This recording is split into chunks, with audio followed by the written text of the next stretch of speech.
bouger le corps un peu. Il y a du monde ce matin en fait. J'ai presque le trac là.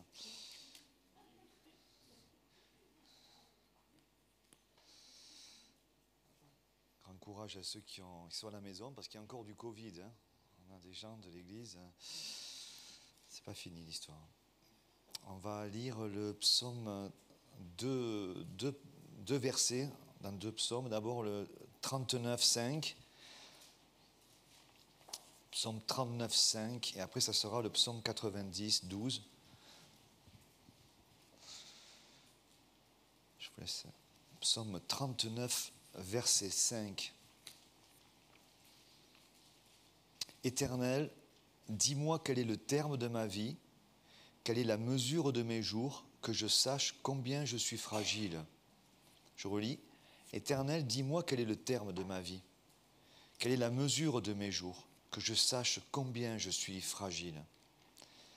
Et un peu plus loin, psaume 90, verset 12. Psaume 90, verset 12. Enseigne-nous à bien compter nos jours, afin que nous appliquions notre cœur à la sagesse. Enseigne-nous à bien compter nos jours, afin que nous appliquions notre cœur à la sagesse. Seigneur Jésus-Christ, gloire à ton nom. Je prie, Seigneur, et nous prions ensemble que ton Saint-Esprit puisse nous éclairer dans ce que tu veux dire à ton Église et à chacun de nous. Que rien n'entrave cela, Seigneur. Pas mes raisonnements, pas mes questions, pas mes doutes, pas mes problèmes, pas mes peurs, mais juste toi, Seigneur. Merci, Seigneur, qu'on l'a entendu. Personne, Seigneur, n'est comme toi. En ton précieux nom, Jésus. Amen. Vous pouvez vous asseoir.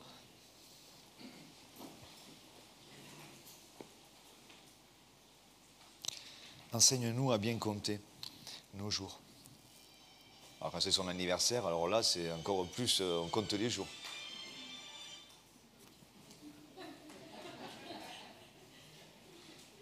Donc quand c'est l'anniversaire, en plus on compte encore plus les jours. On n'est pas loin tous les deux, hein, tous les trois.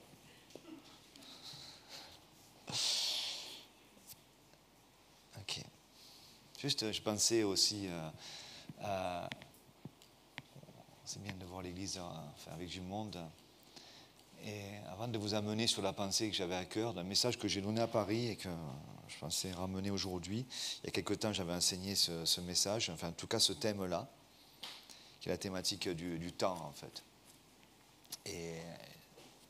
Mais pensons bien une chose, parce que vous êtes là, et on est familier peut-être avec ça, ou alors on ne le sait pas, mais vous savez que Dieu parle au cœur.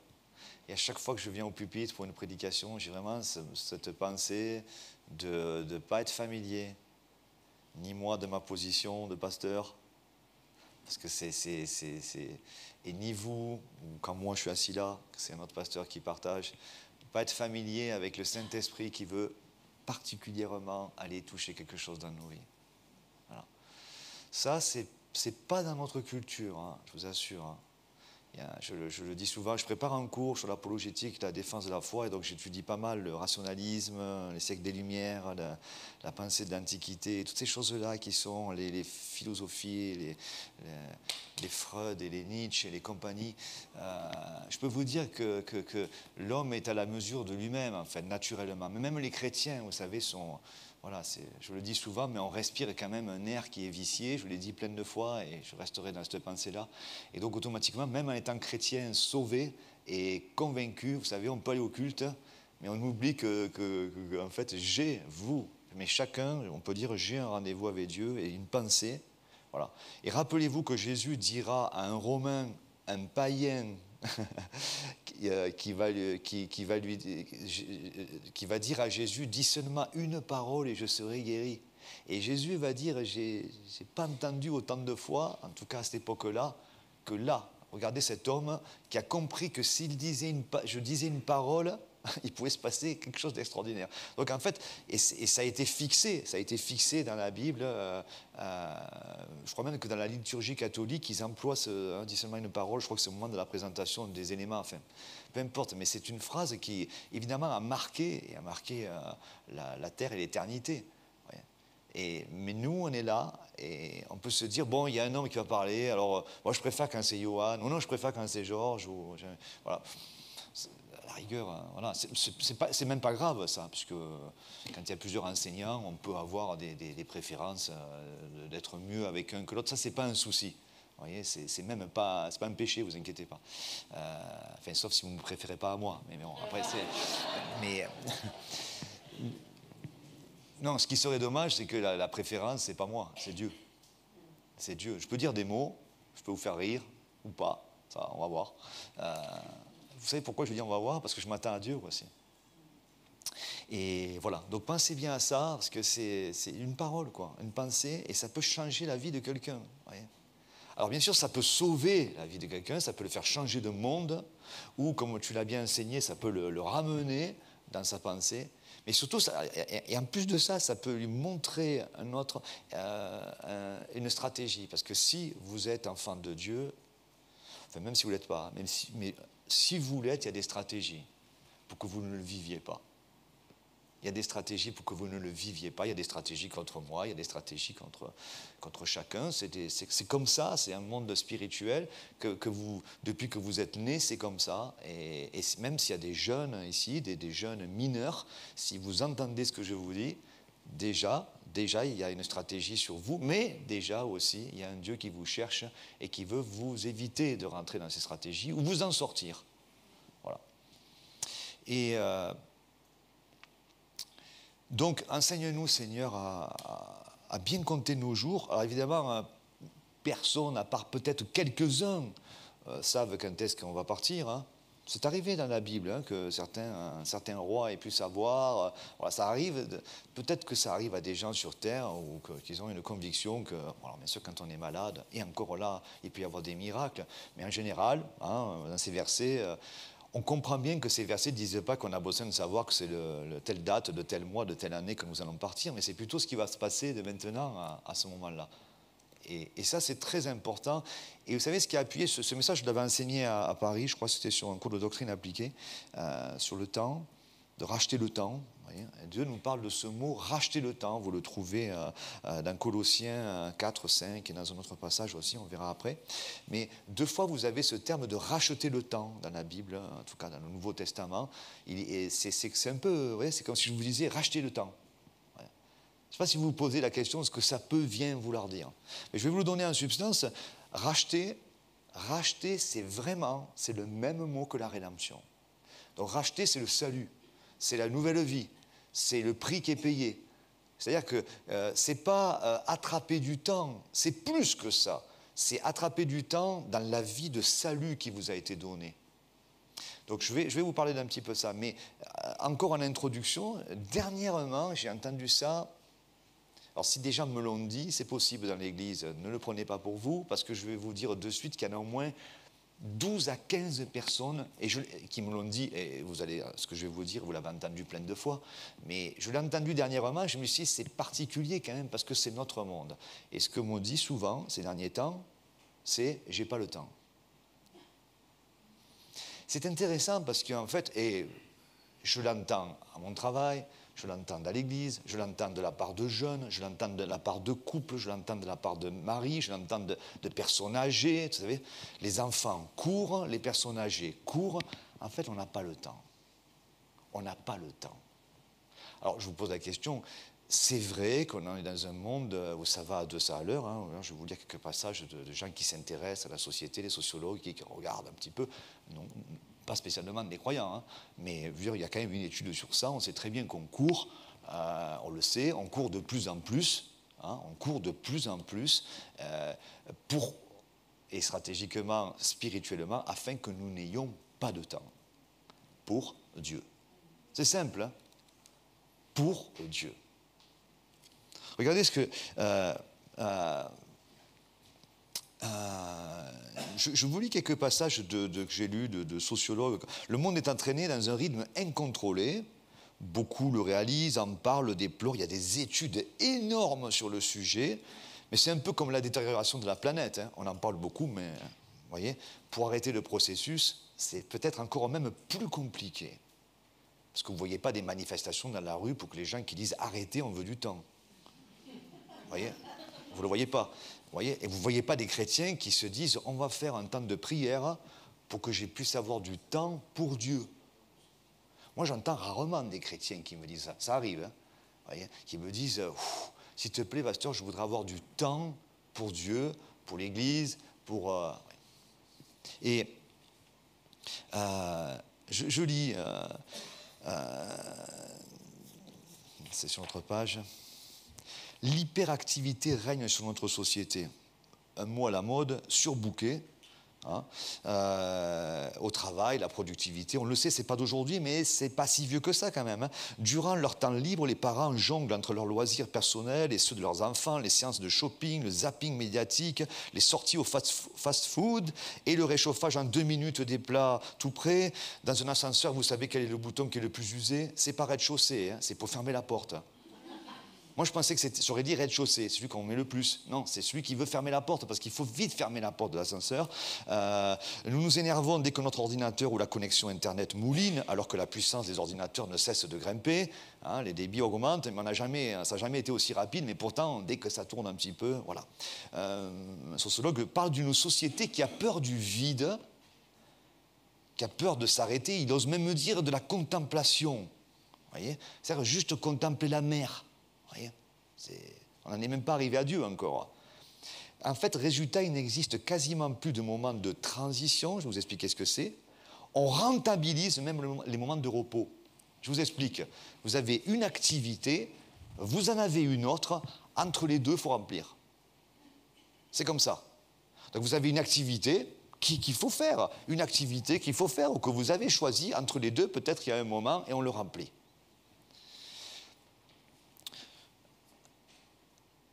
On peut observer des cohortes de mères, parfois de pères, épuisés, passer leur mercredi, leur samedi à courir d'un cours de musique, un entraînement de foot, foncer à la kermesse, un spectacle de danse, une compétition d'escrime. Bref, pour faire bien, hein, s'occuper intelligemment, occuper les petits. Et vous remarquez un mot qui est dans les maisons, dépêche-toi. Dépêche-toi. Un enfant grandit dans le dépêche-toi. C'est dépêche-toi. Et le week-end, on occupe temps libre. En fait, un enfant, et ça, là, ce que je vous dis, c'est des sociologues qui le disent, hein, c'est qu'un enfant, il n'a même pas le temps de rêver. Voilà. Puis c'est déjà fait, tu rêveras à Noël avec le Père Noël. Hein. Il n'a même pas le temps de, voyez, de se poser, voyez. En fait, et vous voyez, c'est le système de ce monde. Vous savez très bien, vous avez bien compris où je veux en venir. Il y a une stratégie derrière. Il y a une stratégie derrière. Évidemment, on sait que plus on sera occupé, moins on aura du temps à penser. Et d'ailleurs, les gens s'occupent, et vous l'entendez, en faisant ça, ça me permet de ne pas penser. Il y a des gens qui le disent, hein, ils ont peur d'un coup de penser, de réaliser que ma vie c'est ça, ma vie c'est mon couple c'est ça, et d'un coup de réfléchir à ce qui se passe. Voilà. Mais attention, parce que pour nous, la stratégie, c'est la même. L'objectif, bien sûr, on sait que ce n'est pas tout à fait le même, mais l'objectif que nous ratons, là c'est important. Et la Bible nous dit, rachète le temps, rachète du temps. On va aller vers ça.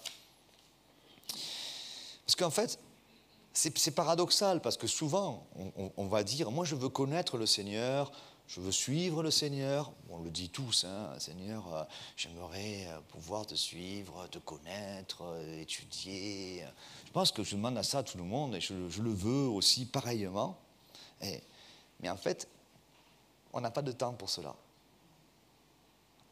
Mais en fait, il y a quelque chose qui ne va pas, en fait. Il y a quelque chose qui ne va pas.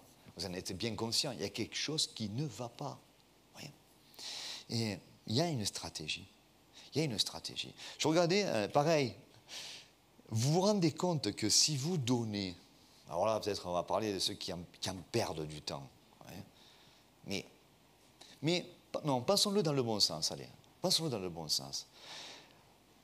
Si vous passiez 1 heure par jour à une activité, allez, on va dire 1 heure par jour consacrée à Dieu. Donc allez, je le fais comme ça, un quart d'heure de lecture, un quart d'heure de prière, un quart d'heure de témoignage, un quart d'heure de louange ou d'écouter de la musique.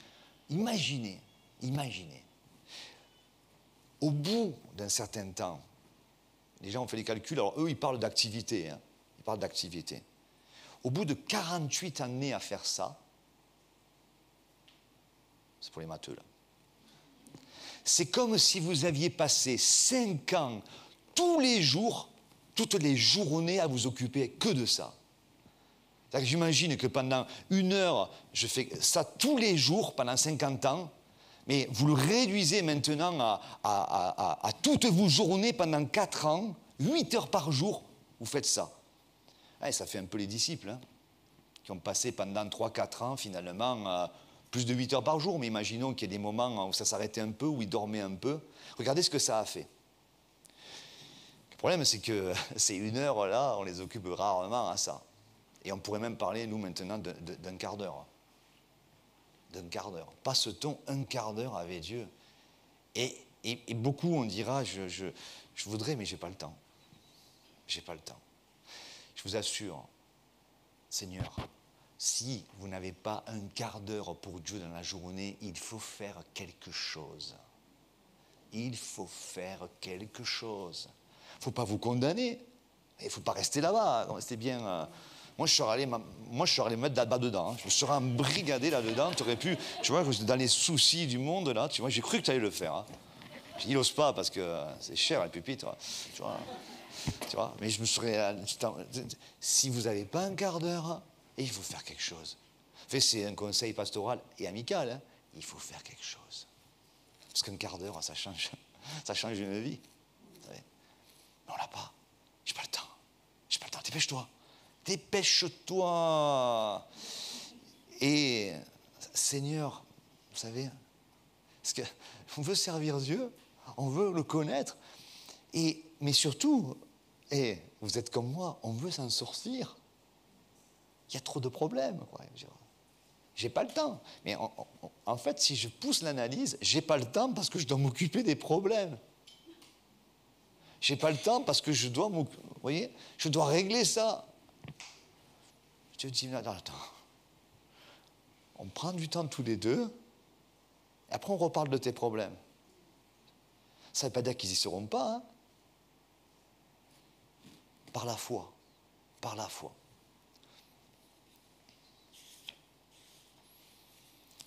Nous sommes, je finis avec les sociologues, nous sommes occupés à être occupés.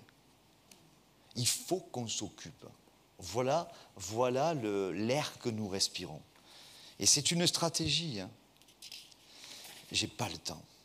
Mais pourtant, la Bible nous enseigne aussi que nous avons un Pierre 4,10 comme des bons dispensateurs des diverses grâces de Dieu, que chacun de vous mette au service des autres le don qu'il a reçu. Je le relis. 1 Pierre 4,10, comme des bons dispensateurs, c'est un intendant, hein, celui qui gère, un administrateur, ouais, comme un bon administrateur, des diverses grâces, hein, on pourrait faire un message entier sur ça, hein, de Dieu, que chacun de vous mette au service des autres les dons qu'il a reçus. Mais comment je peux comment je peux m'apercevoir que j'ai des dons, éventuellement les mettre au service des autres, si je n'ai même pas le temps pour m'arrêter et considérer ça? Je n'ai pas le temps. Il faut changer ces phrases-là. Bien sûr, nos vies sont occupées. Mais quand je vous disais, je suis étonné parce que des gens ont 3 enfants, 4 enfants. Je veux dire, waouh! Mais même là, moi je connais un pasteur Luigi qui a été avec 3 enfants en Afrique. Il y a eu des centaines de convertis. Il y a eu des milliers de personnes, des gens diplômés. 3 enfants. Tu vois, je veux dire, bon, voilà. Mais à la rigueur, je comprends. Mais après, un célibataire qui te dit, j'ai pas le temps. Après, quelqu'un qui est au chômage, j'ai pas le temps. J'ai pas le temps. C'est extraordinaire. J'ai pas le temps. Dépêche-toi. Et donc, ces dons, nous avons besoin de temps pour les découvrir, les matérialiser, les exercer et les voir fructifier.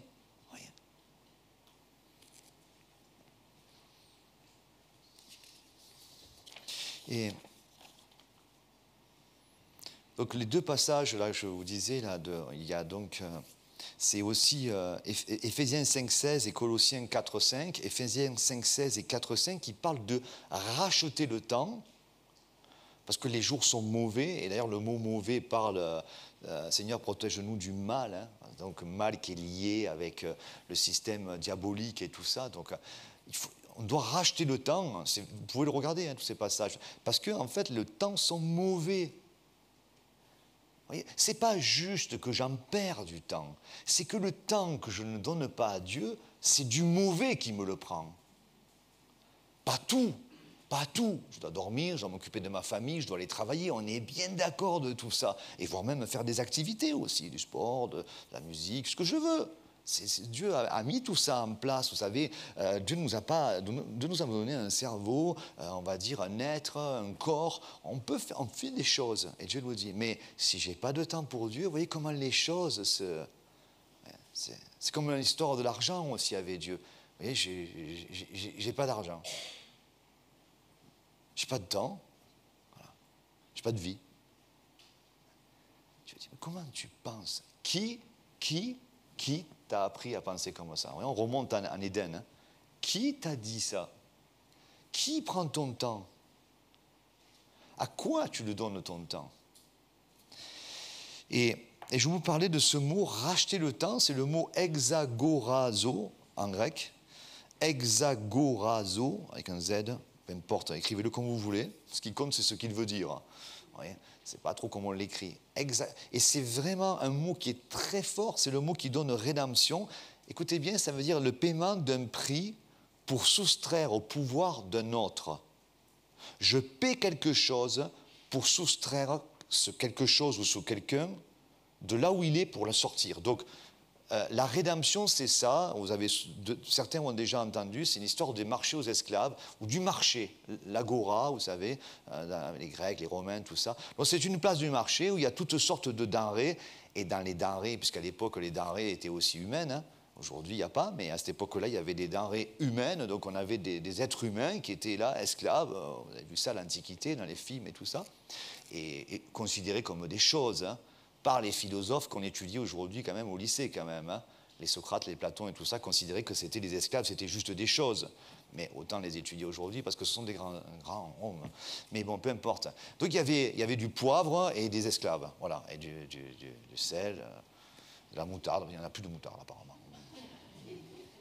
Ma femme m'a dit, il n'y a plus de moutarde. J'ai dit, j'ai pas le temps d'en planter en tout cas. Ça, parce que sinon, j'ai pas le temps d'en planter. Il n'y a plus de moutarde. Je leur dis au cas où pour vérifier, parce que si quelqu'un en a, je récupère tous les fonds de moutarde, c'est fini la moutarde. Mais, donc, exagorazo, c'est quelqu'un qui a l'argent, qui va dans le marché, qui prend quelque chose qui appartient à quelqu'un, qui l'achète et qui le sort de là où il est, de l'asservissement. Voilà. Et donc, vous comprenez, c'est la rédemption. La rédemption, c'est Jésus-Christ qui, par un prix qu'il a payé, le prix par excellence, a payé pour toi parce que t'appartenais à quelqu'un d'autre. Ton temps, ou ta vie, mais là, puisqu'on parle du temps, ton temps, il appartient à quelqu'un d'autre. Voilà. Et c'est ça que Dieu dit, racheter le temps. Il y a un prix qui a été payé. Il y a une partie de ton temps, tu peux le récupérer. Mais tout ton temps, parce que tu décides ta vie. Les gens disent, moi je suis libre, je fais ce que je veux. C'est pas vrai. C'est pas vrai. Vous le savez, c'est pas vrai. On ne fait pas ce qu'on veut. On croit qu'on fait ce qu'on veut. Et ceux qui pensent vraiment qu'ils font ce qu'ils veulent, ce sont eux qui le font encore moins que les autres. Ouais. Je fais tout ce que je veux. Le samedi soir, la nuit, le machin. Bon. Ni Dieu ni maître.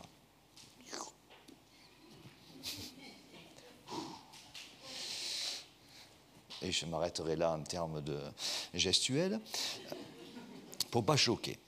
Mais exagorazo, c'est racheter quelque chose qui appartient à quelqu'un d'autre. Donc, en fait, le jour où vous avez accepté Christ, alors on ne le voit pas, mais vous le savez, vous avez été arraché de quelque chose.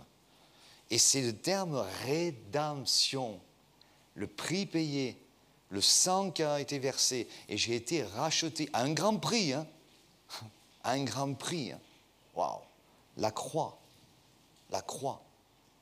Et c'est le même mot qui est employé pour dire racheter le temps, car les temps sont mauvais, sont diaboliques. Il y a une stratégie et les gens ne sont pas conscients de ça. Mais il faudrait que nous, on le soit quand même. Vous voyez ? Parce que ce que je vous disais au tout début, souvent les croyants, ils suivent. Et alors du coup, ils suivent et ils prient. Et même des fois, même on prie, mais vraiment, et vous savez, ce passage de l'Ancien Testament, il dit « Arrêtez, arrêtez, et sachez que je suis Dieu. Arrêtez. » Et ces histoires, elles se reproduisent partout. Hein. Je lis en ce moment le livre, un peu tous les jours dans mon suivi lecture, je lis Jérémie. Waouh. Waouh. Vous savez, il y a l'ennemi qui est venu, qui assiège Jérusalem. Il y a des tours qui sont tournées, qui sont construites autour. C'est un siège qui dure quelque temps. Évidemment, et Jérémie, c'est un des prophètes qui va voir la ville de Jérusalem être embarquée à plusieurs étapes. Et lui, il a le message, son message, c'est... Alors, ça ne devait pas être facile quand même, hein, parce qu'il n'était pas bien vu. Hein. Et il leur a dit, n'allez pas vous défendre parce que là, c'est mort. Vous voyez, c'est même plus un prophète qui dit, arrêtez, revenez. Lui, il dit, laissez tout tomber, laissez-les rentrer, il y aura moins de morts. Parce que si vous ne les laissez pas faire, ça va être terrible. Ça va être terrible. Évidemment, il a reçu. Hein. Parce que tous les religieux autour, là, ils ne supportaient pas son message.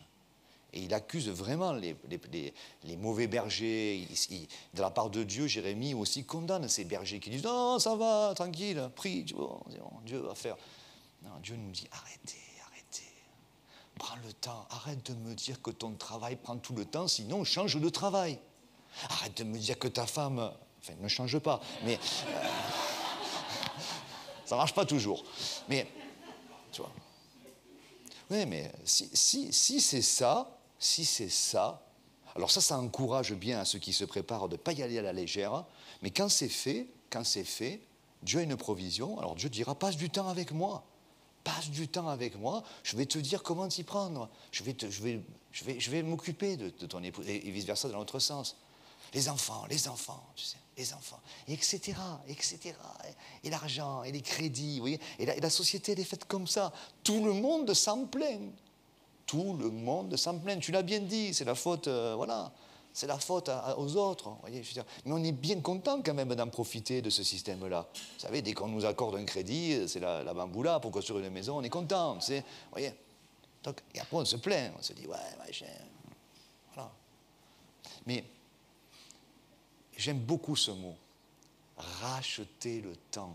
C'est la même puissance qu'il y a derrière ce mot, d'un prix qui a été payé, parce que tu appartenais à quelqu'un d'autre et tu n'appartiens plus. Tu as été libéré de ce marché.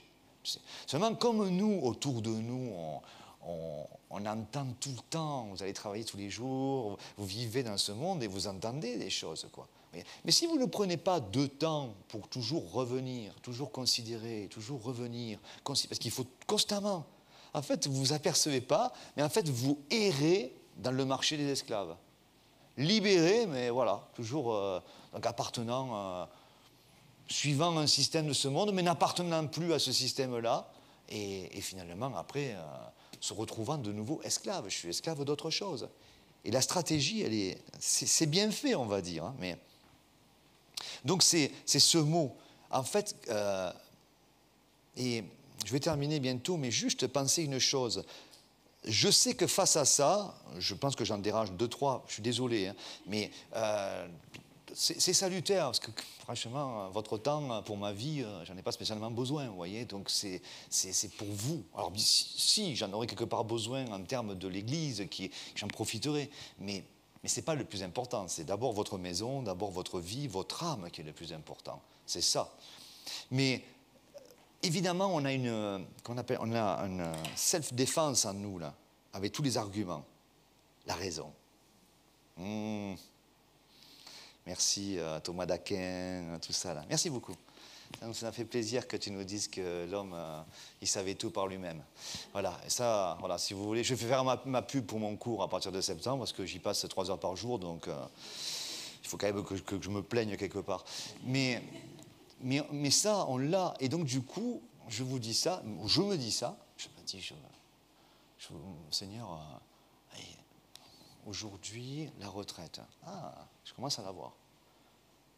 Et donc, je vais faire quoi maintenant, jusqu'à la prochaine étape là? Je vais faire quoi? Ben, attendre la retraite. C'est pénible, ça. Tu vois? Et alors après, quand j'attends quoi? Je sais pas. Vous voyez, ça, c'est une stratégie, toujours plus tard. Ça fait partie des stratégies. Quand tu auras 18 ans, quand tu seras grand, quand tu auras fini les études, quand tu auras un salaire, quand je serai marié, quand je serai guéri, quand j'aurai mon diplôme. Et vous voyez, ça, c'est un truc, c'est imparable. Il n'y a pas mieux. Il n'y a pas mieux. Quand je serai accepté, quand il me dira je t'aime, il n'y a pas mieux sur ça. Il n'y a pas mieux. Mais vous savez, et des fois, c'est ça qui nous bloque. Et c'est comme si on disait, oui, mais moi, dans ce domaine-là, j'ai pas le temps. Et j'ose dire, finalement, personne n'aura le prix pour ça. Il n'y a pas le prix pour ça, c'est trop. Et le terme de rachat parle de quelqu'un qui achète, vous voyez, pour sortir, mais qui surenchère. C'est-à-dire, toi, tu vas dire, parce que la raison te dit, c'est raisonnable, tu vois tout, alors la maison, les enfants, le travail, machin. Y a pas, c'est bien pour vous, mais pour moi, c'est pas possible. Et là, le mot parle de quelque chose qui surenchère. Si on pouvait mettre, ben ça vaut ça, le mot racheter le temps est quelque chose qui paiera plus cher que ça. Ça paiera plus cher. Parce que tu n'es pas fait pour ça. Tu n'es pas fait pour ça. Et pourtant, Dieu t'envoie là-dedans. C'est ça qui est extraordinaire. On n'est pas tous appelés à être des prêtres, des nonnes, des gens qui... Non, Dieu nous veut dans ce monde. Dieu nous veut dans ce monde. Mais il veut que le temps lui soit donné à lui pour que nous puissions réaliser notre appel. Une vision, on en a parlé dernièrement. Sans vision, le peuple est sans frein. S'il n'y a pas de vision... Mais évidemment, il y a quelque chose qui nous tient toujours la tête sous l'eau. Tu peux... Allez, tu reviens sous l'eau. Allez, allez. À vendredi soir, à 5 heures. Et à vendredi, je dois faire tous les trucs de vendredi que je n'ai pas pu faire et samedi. Vous savez, moi, je ne pourrais jamais dire aux gens, mais faites autre chose. Mais il faudrait, mais priez. Prenez votre épouse, votre chien, qui vous êtes tout seul, prenez un ami, allez marcher au bord de la mer. Aujourd'hui, vous voyez, vous marchez à 19h, quand ils seront tous partis, vous voyez, vous marchez, vous dites, Seigneur, waouh, c'est quoi le sens de la vie? C'est quoi le sens de la vie? Pourquoi je serais sauvé? Ça sert à quoi? Tu vois, pour aller au ciel, il faudrait que j'attende chaque heure. Tu vois, oui, et vous verrez. Et je vous donne mais vous savez, je suis dans la même stratégie que vous. Je suis dans la même stratégie que vous. J'aimais bien Pasteur Dominique qui parle un peu de retraite, il a quelques années d'avance, et la dernière fois tu me disais, je passe à une nouvelle étape, je sais qu'il planifie des choses, vous voyez, mais on planifie Dieu, je veux dire. Mais il y a une stratégie, mais pensez bien qu'il y a quelque chose qui a été payé plus cher. Le sang de Christ, croyez-moi, c'était pas uniquement pour pas que vous alliez en enfer. Bien sûr, ça c'est extraordinaire. Ça c'est extraordinaire. Le prix a été payé pour pas que nous allions en enfer. Donc pour que nous allions au ciel. Mais ça commence ici, cette vie Zoé, là, cette vie, c'est le mot grec pour la vie céleste. Ça commence là. Donc il y a une vie à vivre à laquelle j'ose dire par moments que je n'ai pas le temps de la vivre. Je dis à Dieu, j'ai pas le temps. J'ai pas le temps. Et je me dis, c'est fou. Hein. Je l'ai entendu ici, mais je l'entends partout. Partout, j'entends. Mais vous avez vu l'étude. Partout, les gens n'ont pas le temps. Mais les chrétiens n'ont pas le temps non plus. Et on devrait juste s'arrêter. S'arrêter. S'arrêter. S'arrêter. Il y a quelque chose à arracher, je suis d'accord. Je suis d'accord. Mais on a été arrachés. Le royaume de Dieu, c'est pour les violents un peu. Hein. C'est pas si compliqué que ça, mais tu vois, à un moment donné, tu prends ta console, tu la jettes, quoi. Tu vois. Ou tu la donnes, tiens. Tu la donnes à quelqu'un qui n'a pas, tu dis, tiens, bon, tu vas pleurer un peu, pleurer, mais ça va, tu vas voir. Tu vois, si c'est ça, série, ben, au lieu de regarder 2 heures par jour, tu passes à 1h40. Hein, tu vois. Ah ouais, vous avez vu 20 minutes. C'est, en tant que bon administrateur des diverses grâces de Dieu, mettez au service les dons. Vous avez des gens qui disent, mais c'est quoi mon don? Je pense que si Dieu nous dirait, en tout cas, c'est déjà pas tout ce que tu fais là, ton don là. C'est pas là-dedans que tu vas le trouver, ton don. C'est dans le temps que tu vas me donner. Et je blaguais avec 1 heure, mais vous savez, moi je reviens à 1/4 d'heure. 1/4 d'heure. Je pense que si tous les chrétiens du monde prennent 1/4 d'heure par jour avec Dieu, on ne les a pas. J'ai pas le temps. J'ai pas le temps. Mais vous, prenez-le. C'est vraiment un encouragement que je vous donne à l'Église parce que je veux ce temps-là pour Dieu et je sais que le royaume de Dieu, il appartient aux violents. Il faut l'attraper, ça. C'est pas normal. Ce n'est pas normal. Je dois payer mon crédit, j'en ai un. Donc je dois travailler, il n'y a pas de problème.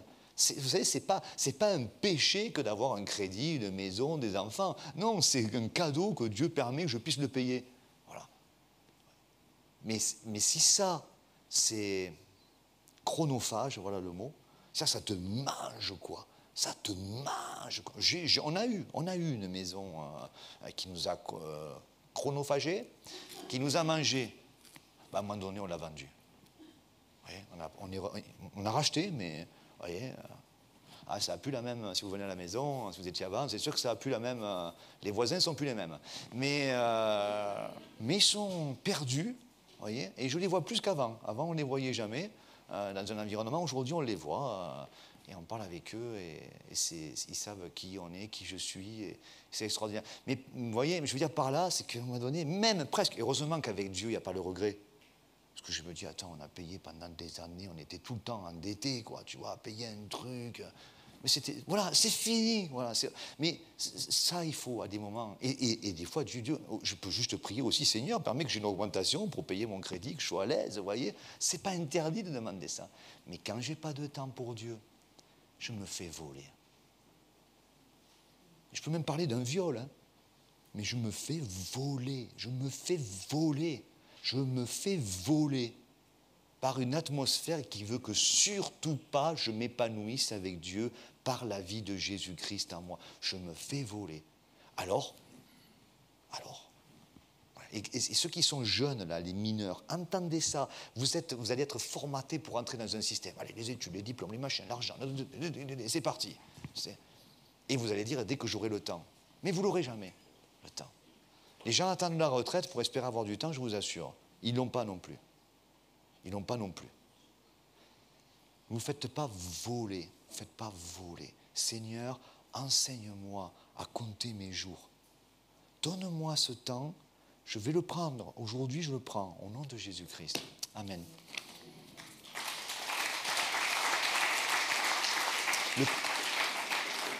Passez un très